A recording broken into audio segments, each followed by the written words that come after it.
Бүгінгі төл мерекелерімізбен құттықтаймыз. Сіздерге зор денсаулық, шығармашылық еңбектеріңізге табыс, отбасыларыңызға амандық тілейміз. Егер өмір алтын болса, зергері оның мұғалім.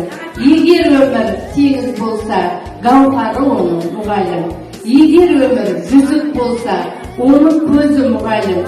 Егер өмір ақын болса, оның сөзі мұғалім. Құтты болсын. Сіздерге арналған 3-ші А, Ә, Б сыныптарының ұстазым 2-ші анам аялаған атты мерекелік концертімізді қарсы алыңыздар.